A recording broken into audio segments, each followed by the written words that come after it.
We are going to create a piece of abstract art using a memory that you've had of something that you have experienced in the past. It could have been something important from last weekend, or it could be something from your childhood that you remember. You also looked at a book of the work of Sonia Delaunay and the artwork that she's created based on memories that she had of like going to a marketplace or being at a ball, right? And that was an example of abstract art. You talked about 3 ways to abstract art. Can anybody remember what are some ways that you can abstract images and shapes to make them a little more abstract? Okay, there are 3 ways. I'm going to tell them to you now. Repeat after me. Simplify. Simplify. Distort. Distort. Exaggerate. Exaggerate.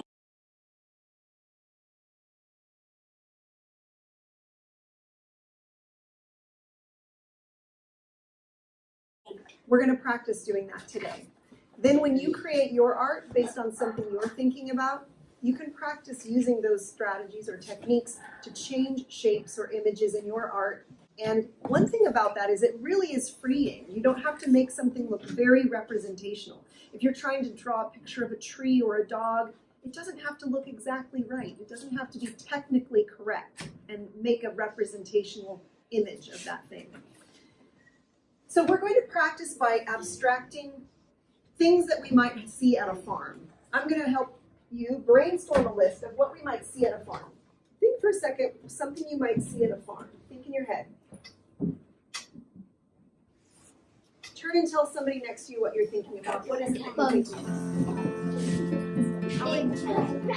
If I call your name, please tell me one thing that either you or your partner were thinking about. Something you might see at a farm. Landon, what's one thing? Hay. Okay. Okay, tell me one thing, Kyle. A pig. Thank you. Okay, so here are some ideas. And students, if you didn't get your idea written up here, that's okay because you can still write your idea when you practice drawing. So let's say that I'm going to distort a barn. If I distort a barn, it's going to be either stretched or twisted and bent. So a barn abstracted might look something like this. And maybe the doors are down here. Whoa. And maybe there's some hay coming out of this barn window up here. Oh, I know. So that's my barn, and it has been twisted. And this is called distort. What is it called? Distort. So that's my barn, and I distorted it.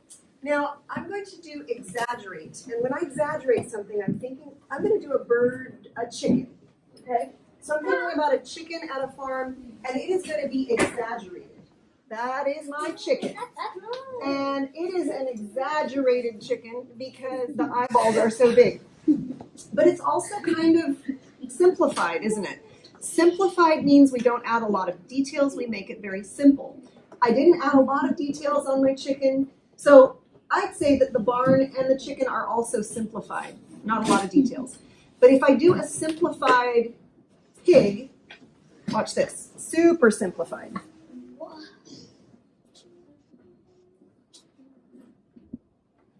That's all.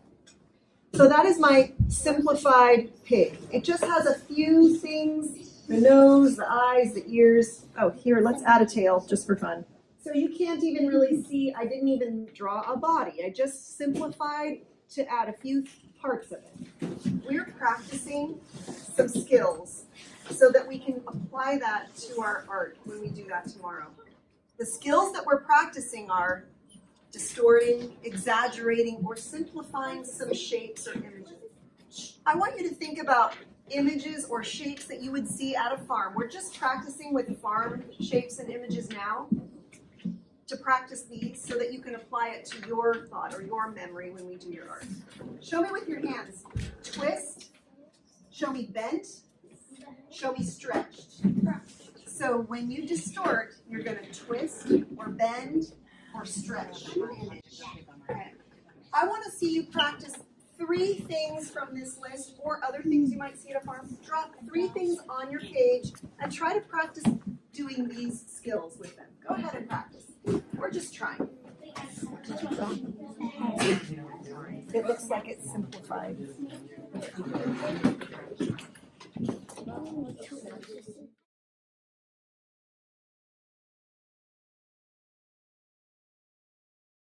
You're going to turn and tell your partner what you drew and if you distorted or exaggerated or simplified that item. So, for example, I would turn to my partner and I would say, well, I exaggerated the eyes on this chicken, or I drew a simplified cow, and my barn is distorted. Okay? Please turn and talk now. When I drew a distorted house, I drew. Some of you got really creative and used different images here, applying different skills or different ways to abstract art. That was interesting to see. It's a skill that we have to practice to get used to doing it. Here's an example of an artist named Theo van Doesburg. He abstracted the image of a cow. He started with a sketch of a cow, clearly. This looks like a cow. I can see the cow. Then he started to find the big shapes in the cow. Really started to work with big shapes.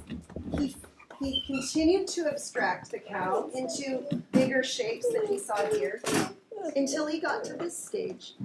When you look at this, do you see a cow? No. No. You can make it. But he was taking big shapes and really simplifying them into this piece of work here, which he titled The Cow. And it was all inspired by looking at the shape that he saw here. Okay? So you can even take your work this far and really just make big, big, big abstract shapes. If that's something you want to take, if you want to take it that far, that's an idea. So when you make your art, you're going to make a piece of art that is about something that you can remember. I'll show you some examples. This is one that was made about being at the beach. So a trip to the beach, and he was thinking about some beach balls and some blankets that were at the beach. So he simplified, and he also exaggerated the beach balls by making them really, really big all over the beach, okay? So this was an example of just an image of being at the beach. This is one that I made as an example. I'm remembering a time when my sister and I were little, and we have a picture of us sharing a beach chair at the beach. And so really, I really simplified my sister and I to just be these 2 circles. I did not draw detailed people at all. And then this is the beach chair that I kind of distorted. I distorted this shape of the beach chair. And then I wanted to add warm colors around it because I was thinking about the warm beach, right? So you really, when you look at this, you probably would not have come up with that on your own. You would not have said, oh, clearly those are 2 sisters sitting in a beach chair, right? This is what I wrote about it. And basically today we're practicing, tomorrow we'll create the artwork, and then on the 3rd day, you're going to do some writing about it. My abstract art is about my memory of my sister and I sharing a beach chair and lemonade. We were probably 6 or 8 years old. I chose colors like orange and yellow because it was a warm summer day.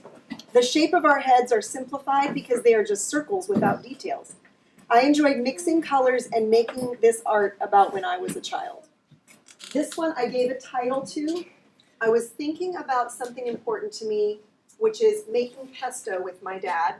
Pesto is a sauce that you make with basil and garlic and cheese and pine nuts, and it's a green sauce for pasta usually. My dad and I like to make it. So I said, my abstract art is about my memory of making pesto with my dad. It is a tradition in my family, and we love to eat pesto together.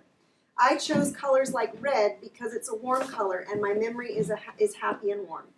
The shape of the spoon is distorted because it is twisted. I enjoyed mixing colors and learning about abstract art. So can you see how this is supposed to be a spoon, but I really twisted and distorted this spoon, and then I exaggerated these leaves of basil for the pesto, and I made big shapes. I filled the space. So when you do your art, you're going to be filling the space. You're going to think about color, mix and blend and layer some colors. and probably only choose a couple of big shapes on your page, okay? So right now you have to think about something that you would make your art about. It could be something like when you got your puppy, or it could be about visiting grandma's house, or it could be about having friends over at a party, a birthday party, or it could be something if you went on a trip, or if you have family that came to visit or something like that. So think about something that you would do art about. I'm going to give you a chance to share in just a second. You get to choose one of these frames. I'm going to have you raise your hand to tell me which frame you're going to use. If you're going to use this frame, raise your hand. If you're going to tell your partner with this frame. Okay, thank you, hands down. If you're going to use this frame, raise your hand. I remember it blank. Okay. So you have to think of something you're going to share with your partner. Okay. Please turn and tell your partner or your trio one of these frames. Go. This is what it's going to look like. Don't do anything quite yet. I'm going to say, I remember when we got our dog.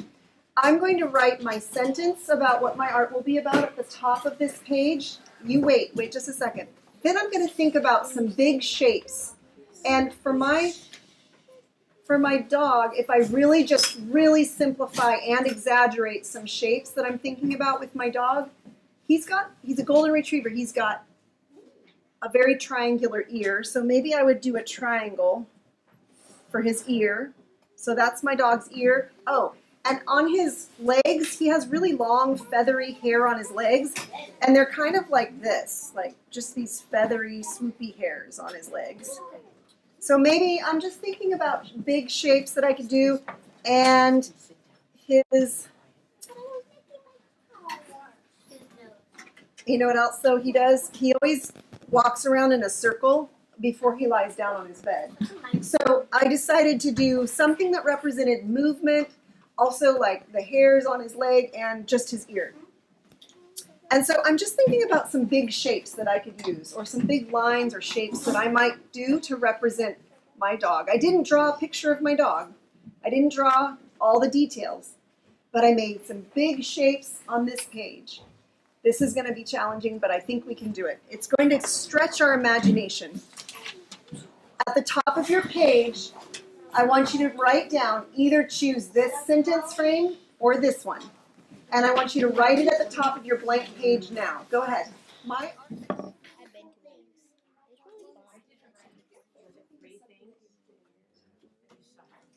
You're going to get chalk pastel. You'll get a piece of 9x12 black paper. Chalk is so bright and the color lays down really thick that using black is a really interesting background. So we're going to see how that color lays down on there. I'm thinking about my dog, and I only want to draw a few shapes about my dog. I don't have to use realistic colors because he's a golden retriever, so he's kind of yellow and brown, but I'm going to get creative with my colors and do something different.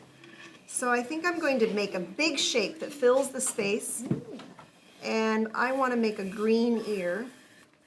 I can use the point to draw lines, and I can use the flat edge to fill space. So if I have a lot of space to fill, I'm going to use that flat edge. It's okay if your chalk pastels break. We don't want to break them into a lot of small pieces, but if you need a flat edge, you can break one in half, okay? That's how the art material is used. So now I want to layer some different colors in there.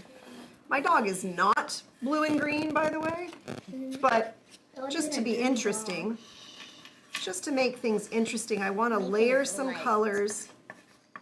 Do you blend with your fingers? I'm gonna layer and do lots of mixing. I can even use this as a blending tool just to kind of move that color around. And maybe I'll add some different colors in there. If I use colors that are in similar family, then I'll make some interesting new colors. And I might want to blend. These are your blending tools, so you can blend those colors around. Yeah, kind of blend. Notice that I'm getting lots of chalk dust on here. And we are going to resist the urge to brush that away. We do not brush it away, and we don't blow it away.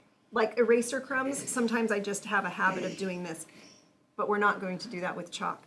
In the middle of your table group, there will be a piece of paper that is meant to put that chalk dust. So this is what it looks like. I carefully lift this up and I tap it. Okay, and I'm not going to shake it and get dust everywhere. I'm carefully tapping off the extra dust. Then I'm bringing it back. This piece of paper will protect my desk. And let's see, my next shape that I want to draw is going to be the tail. Remember the tail had these like, it's got these really long, oh, I was going to do the leg, wasn't I? Yeah. That's okay. I decided to do his tail instead. So I'm going to do, I'm making imaginary colors because I can, because it's my abstract art. And I'm going to layer some colors on there. Maybe I'll do white. I like to have different values in my work. So we've talked about the elements of visual art when I came to do collaborative art with you. We talked about line and shape and color, also texture, also value. Value is light and dark. When I say value, you say light and dark. Value? Light and dark. So light and areas of light and dark. Where do I want there to be areas of light and dark? I decided I want a little bit of different color in there. You can choose to blend or you can choose not to blend. Sometimes not blending is a good choice too because it'll add a different effect. Lifting that chalk dust, tap, tap, tap really carefully and then bringing it back. Isn't it okay if the chalk goes on your hands? Your hands will get messy and that's okay. I'll give you a paper towel so you can wipe a lot of that off. I also want to do the background. So I'm going to use the flat edge of my chalk. Maybe I want the background not to be all exactly the same color. So I'm going to layer different colors in there. And blend it too. And I could choose, do I want to blend it or not blend it? It kind of looks cool without blending it. Let's see what it looks like. Maybe I won't blend it. Maybe I'll leave it just like that. And because I want some areas that are light and some areas that are dark, maybe I'll come in with some dark colors again and get some dark colors going on in there again. That looks so cool. That looks so cool, man. And if I want to add even more color, maybe I'll just do a little red along the outside. So one thing I thought about too was I thought about warm colors and cool colors. I decided to make the objects or the subject of my work in cool colors, and then I wanted a warm background. And now I'm just kind of adding a frame of red around the outside. Let's see how that looks. Let's tap out the extras. And wow, I have a lot on there. I'm going to tap that on the extra too. So there's an example. Does it look like a dog? No. No, it does not look like a dog. But I simplified the shape of the ear, and I really simplified, maybe even distorted the tail a little bit. I could add something in the background if I wanted to, but that's just one example or one idea. You can blend or you can choose not to blend, but there's lots of layering of colors and exploration with that. You will have a paper towel and you can wipe your fingers off